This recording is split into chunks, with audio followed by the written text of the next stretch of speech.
Greta Garbo's name still resonates as one of Hollywood's most enduring enigmas.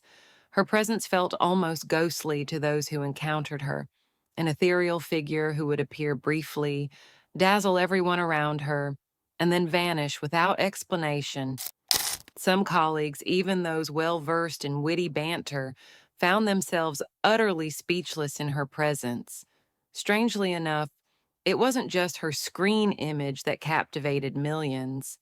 It was also the mystique surrounding her abrupt exit from show business. Garbo's sudden departure in the early 1940s has turned into one of classic Hollywood's greatest unanswered questions. Why would the woman often described as the most alluring star of the silver screen choose to slip into isolation at the height of her power? Part of the fascination stems from how Garbo's career ended with a single film so controversial that it was denounced by influential morality groups and panned by many critics. Yet before that fateful project, Garbo was hailed as a goddess. The public admired her ability to blend cool detachment with raw emotion, and the media devoured any small snippet of her private life. She became an icon defined by paradox, outwardly distant, yet intensely vulnerable on camera.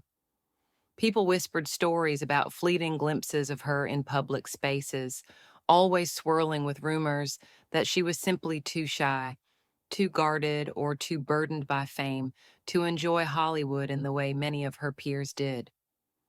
Far from embodying the cheery starlet who mingled at every premiere, Garbo was content to stay in the shadows, stirring intrigue by rarely granting interviews or public appearances. Her hallmark phrase in one film, "I want to be alone," became a genuine reflection of her off screen persona. This apparent need for solitude, combined with her mesmerizing performances, catapulted her to global fame. But that fame proved a double edged sword, and the fallout from her final screen role would drive her to walk away forever. It wasn't an overnight decision, but the seeds of her departure were planted well before the cameras rolled on the movie that critics still blame for ending her career. Yet none of that backstory fully explains how Garbo rose so meteorically, nor why the public's taste turned against her in a matter of years. To understand what truly happened, we need to rewind to her earliest days and see how this Swedish actress, once named Greta Gustafsson, transformed into Hollywood's most talked about sensation, and how the machinery that built her image later became the force that led her astray. Long before she became a cinematic legend, Garbo was just a teenager in Sweden, dreaming of something bigger. Born in Stockholm, she grew up in modest circumstances, discovering her passion for performance through part-time work in local shops, where she would model hats and clothing. Though she was quiet and unassuming by nature, her face was an immediate attention grabber.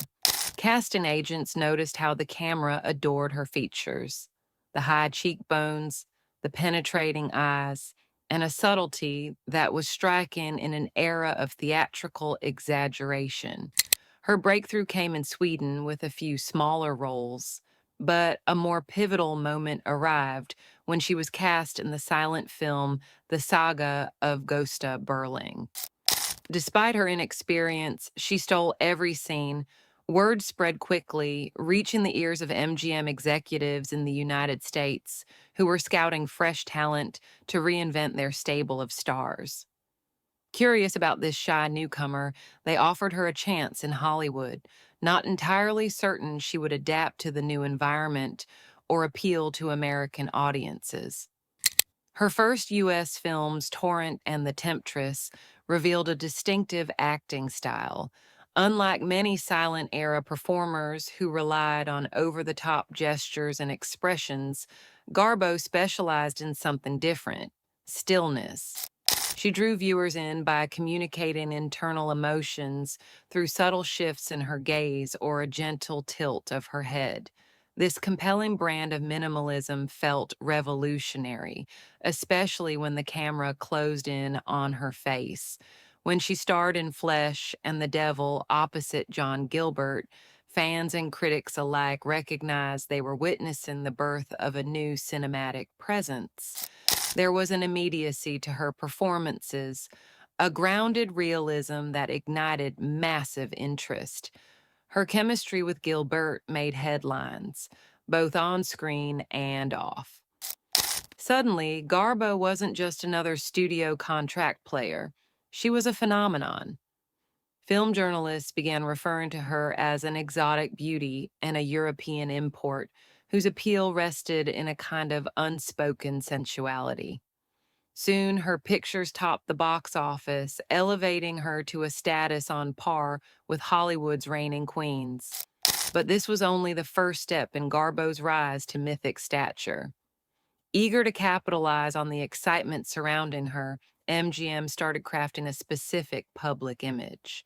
They quickly discovered that part of her allure stemmed from her seeming reluctance to be in the public eye. Rather than marketing her in the typical starlet fashion, complete with endless photo ops and staged quotes, MGM allowed her to remain somewhat aloof. The public, in turn, clamored for more. Their fascination grew deeper with each film, every new performance adding layers to the enigma that was Greta Garbo. By the late 1920s, MGM realized they possessed a unique talent who thrived on roles centered around desire, heartbreak, and intense longing. Many of her early films placed her in exotic or historical settings where she played an unattainable beauty, often torn between passion and duty. This formula, temptation, complication, and tragic consequences, became a staple for Garbo's on-screen identity. She was not the flirtatious vamp of the silent era, nor the naive ingenue. Instead, she projected a grandeur and seriousness that made every glance and gesture feel larger than life. Audiences found themselves spellbound by the emotional gravity she radiated, especially in close-ups. As critics later pointed out, Garbo's face could hold an entire plot in a single expression. This was no accident. MGM executives, primarily under Irving Thalberg's leadership, recognized that Garbo excelled in roles brimming with conflict, romances complicated by forbidden attractions or social taboos. They spared no expense in building lavish sets, designing sumptuous costumes, and pairing her with strong leading men. While many actresses at the time were pigeonholed into either comedic or dramatic roles, Garbo's image encompassed an ethereal blend of both, always with a hint of tragedy beneath the surface. Off-screen, her persona was equally entrancing. She rarely gave interviews, disliked award ceremonies, and avoided the Hollywood social circuit. Journalists noted how she would slip in and out of studios, shielded by big hats and sunglasses. Fans lined up outside, hoping for a glimpse, but she rarely paused to greet them. This aloofness only reinforced her mythic status. Speculation ran wild, everything from rumors about her secret relationships to claims that she was studying meditation or reading philosophical texts. Truth be told, Garbo had little appetite for the spotlight, preferring solitude and introspection over public adoration. Such careful curation of her public image made Garbo the embodiment of glamour for the late 1920s and early 1930s. Even as the film industry faced seismic changes, like the advent of sound, her popularity kept soaring. People came to anticipate the Garbo formula, a doomed love affair in an exotic locale, culminating in a sacrifice or an agonizing farewell. For a while, it worked. She reigned as Hollywood's top star. But as the cultural climate shifted, there were signs that audiences were tiring of the same old heartbreak. No matter how exquisitely rendered her suffering was, trends do not stay static forever. The release of Anna Christie in 1930 marked a watershed moment. Billed with the tagline Garbo Talks, this film introduced her voice to the world. Fans who had waited eagerly to hear even a whisper from the silent goddess crowded theaters, making Anna Christie a box office sensation. Garbo's low, throaty vocal quality fascinated people almost as much as her face had during the silent period. Critics lauded her ability to bring the same intensity to spoken dialogue that she had showcased through subtle expressions. In the years that followed, she expanded her range with films like Mata Hari, Queen Christina, and Camille, each reinforcing her image as the tragic heroine. One of her most memorable lines, "I want to be alone," delivered in Grand Hotel, became both a cinematic catchphrase and a public symbol of her real life solitude. These movies triumphed with massive box office returns, and her dramatic pathos remained unmatched. Yet beneath the surface, a few warning signs surfaced. Some critics began voicing concerns that her performances, while consistently mesmerizing, were growing predictable in tone. Audiences might have devoured everything she did, but certain industry insiders questioned whether the Garbo formula would endure another decade. Meanwhile, her private aloofness continued, fueling gossip columns desperate for any snippet of scandal or new love interest. But the more Garbo withheld, the more the public wanted. It was a dynamic that sustained her mystique, but placed her under constant pressure to deliver fresh types of characters. Then came the public statement that rattled the industry, an ad in The Hollywood Reporter in 1938 listing several stars as box office poison. Garbo's name appeared there alongside legendary figures like Joan Crawford and Marlene Dietrich, warning studios that their once bankable talents weren't guaranteed hits. The immediate reason for this scathing label stemmed from the underperformance of Conquest, an expensive period drama that soared over budget and failed to win audiences. This fiasco forced MGM to confront a difficult reality. It was time for Garbo to adapt to modern tastes, or risk falling by the wayside. While she might have become restless with the endless parade of doomed romance roles, the bigger challenge was, which direction could she move in? The Great Depression was winding down, a new war was looming in Europe, and American audiences were shifting toward lighter fare, musicals, screwball comedies, and uplifting stories. Desperate to revitalize Garbo's appeal, MGM decided to make a drastic move, setting the stage for one of the most unexpected transformations in her entire career. By the end of the 1930s, MGM recognized they needed to upend Garbo's brooding image. The studio took a gamble by casting her in a sophisticated comedy titled Ninochka. Directed by Ernst Lubitsch, a master of witty dialogue and subtle humor, it seemed like the perfect vehicle for a star seeking reinvention. The film's concept was simple yet revolutionary for Garbo's persona. She played a stern Soviet official who travels to Paris and gradually learns the joy of capitalist indulgences, champagne, and romance. To ensure audiences understood that a new, lighter Garbo was on display, MGM's publicity department plastered billboards with the tagline Garbo Laughs. As soon as the film premiered, the press and fans buzzed about her remarkable comedic timing. Though she began the movie as the strict, humorless envoy, her gradual shift into a more free-spirited woman felt both authentic and irresistible. Critics showered her with some of the best reviews of her career, celebrating her comedic talents and her willingness to poke fun at her own famously serious image. Ninochka was a commercial triumph, raking in profits and earning Garbo an Oscar nomination for Best Actress. At last, it looked as if she had managed to shake off the box office poison label. Industry insiders marveled at Lubitsch's gift for tapping into Garbo's dormant comedic side without sacrificing her trademark sophistication. For a moment, it seemed as though she had secured a new path. The tensions that had been building, both in her career and within MGM, were momentarily relieved. Energized by the film's success, MGM was eager to replicate this comedic victory. They scrambled to find a follow up project that would let Garbo keep laughing on screen, trusting that audiences would respond to this freshly revealed warmth. Yet behind the scenes, trouble brewed. It wasn't enough to slap a comedic script on the table and call it a day.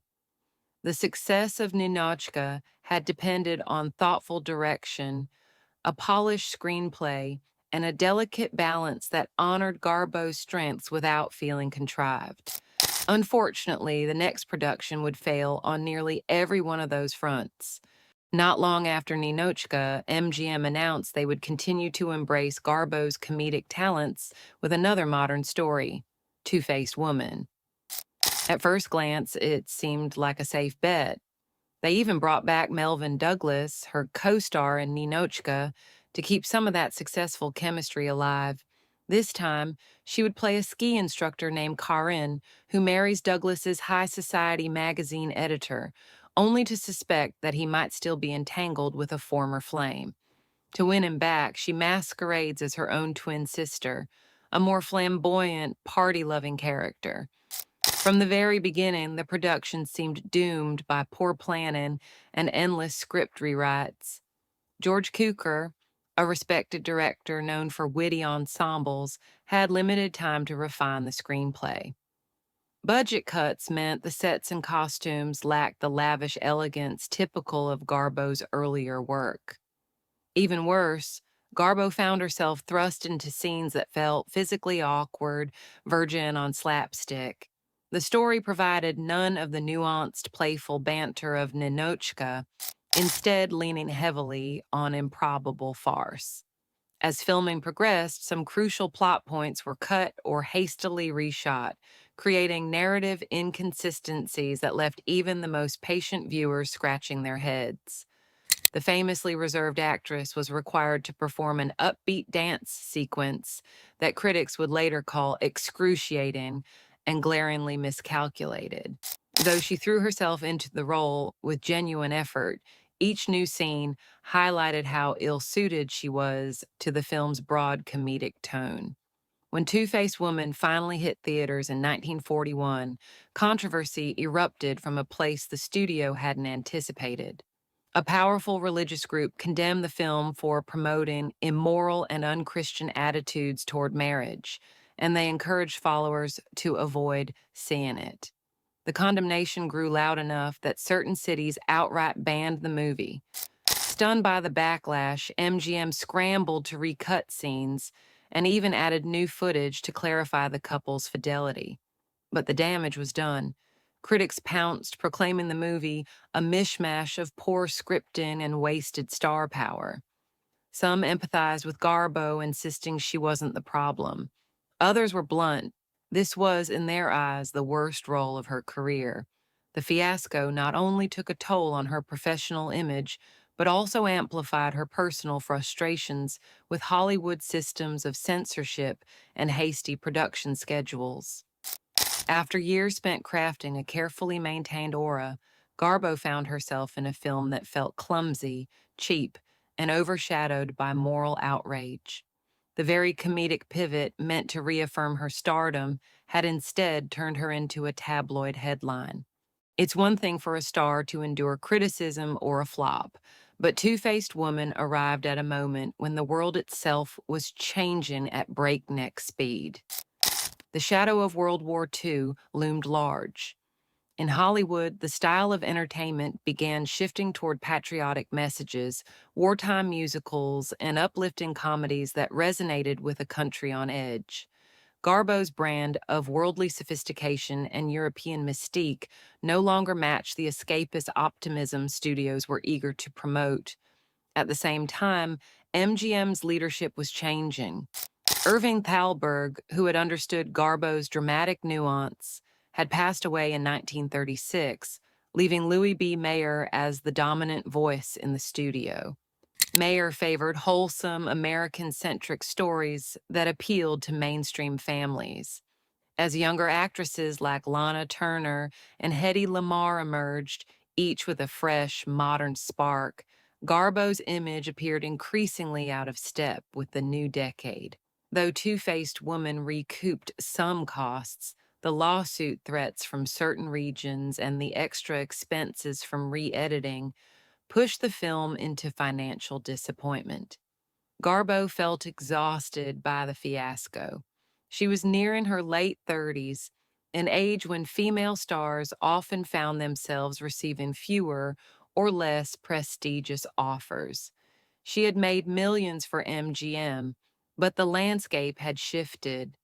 Rather than continue in a system she found stifling, she quietly let her contract expire, thinking she might return when the right project materialized. Initially, she did not intend her exit to be permanent. Scripts arrived, but she either turned them down or the studios passed on her suggestions. Rumors circulated that she was considering historical epics or even spiritual roles. Some speculated about a gender swap portrayal of Saint Francis of Assisi, but no green lights followed. Each year that passed made a comeback seem more unlikely. The war introduced countless new stars, styles, and audience preferences. Garbo, who had once commanded the world's attention with a single glance, now found herself drifting into the realm of myth.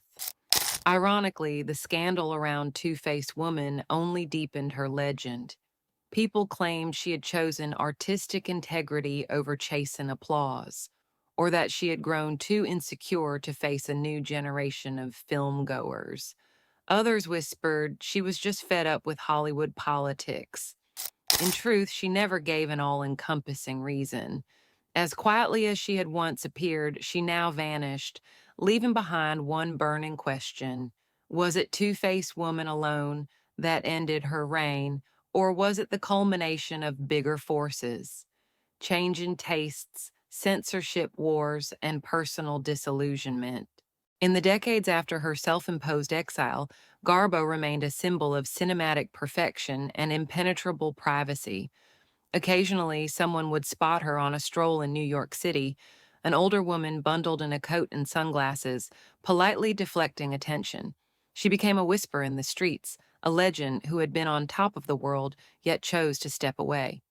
Hollywood's memory of her soared to near mythic heights. She became a goddess who bowed out before the industry, or age could erode her aura of invincibility.